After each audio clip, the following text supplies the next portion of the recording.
हरे कृष्णा भक्तों, स्वागत है आपका हमारे YouTube चैनल युवान का संसार में। आज हम जानेंगे कि कैसे गरुड़ को भगवान विष्णु की सेवा करने का अवसर मिला। पक्षीराज गरुड़, जिन्हें सुपर्ण गरुड़ कहते हैं, भगवान विष्णु के नित्य परिकर, दास, सखा, वाहन, आसन, ध्वजा, वितान एवं व्यजन के रूप में जाने जाते हैं। ये भगवान के नित्य संगी हैं और उनकी सेवा में सदैव रहते हैं। यह सौभाग्य केवल गरुड़ जी को ही प्राप्त है। इनकी पीठ पर भगवान के चरण सदा स्थापित रहते हैं, जिससे उनकी पीठ पर भगवान के चरणों का गड्ढा सा बन गया है। भगवान के उच्छिष्ट प्रसाद को ग्रहण करने का अधिकार भी गरुड़ जी को मिला हुआ है। दैत्यों के साथ युद्ध में भगवान इन्हें अपना सेनापति बनाकर अपना सारा भार गरुड़ जी पर ही छोड़ देते हैं। महर्षि कश्यप और विनता के पुत्र होने से गरुड़ जी को वैनतेय कहते हैं। श्रीमद् भगवद गीता में भगवान श्री कृष्ण ने गरुड़ जी को अपनी विभूति बतलाते हुए अपने आप को वैनतेय कहा है। गरुड़ जी अनंत ज्ञानवान माने जाते हैं। श्रीमद् भागवत के अनुसार सामवेद के दो भेद, बृहत और रथंतर, गरुड़ जी के दो पंख हैं।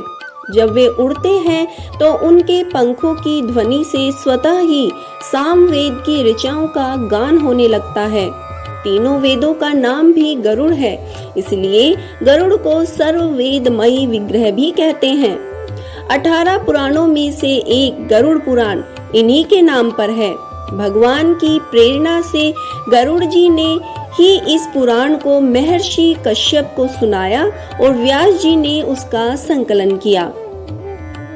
एक बार प्रजापति कश्यप की दो पत्नियों विनता और कद्रु के बीच इस बात पर विवाद हो गया कि सूर्य के रथ के घोड़े की पूंछ काली है या सफेद।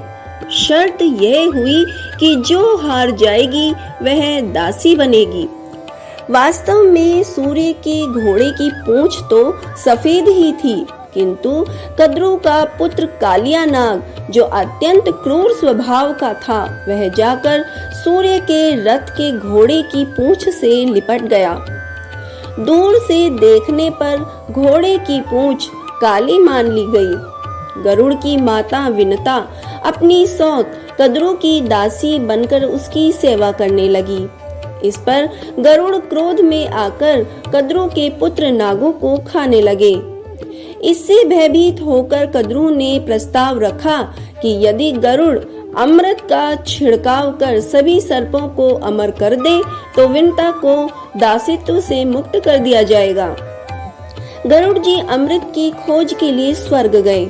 जब गरुड़ अमृत कुंभ लेकर स्वर्ग से पृथ्वी की ओर बढ़े तो उनकी मुलाकात भगवान विष्णु से हुई। भगवान विष्णु को यह जानकर आश्चर्य हुआ कि इतना बड़ा अमृत कुंभ गरुड़ के पास होने पर भी उन्होंने अमृत चखा तक नहीं। वे गरुड़ जी की सहजता और निर्लोभता पर प्रसन्न हो गए और उनको वर देने की इच्छा प्रकट की। गरुड़ जी ने वर मांगा कि मैं आपकी ध्वजा में स्थित रहूं तथा अमृत पिए बिना ही अजर अमर हो जाऊं। भगवान ने उन्हें अमर रहने का वरदान दिया।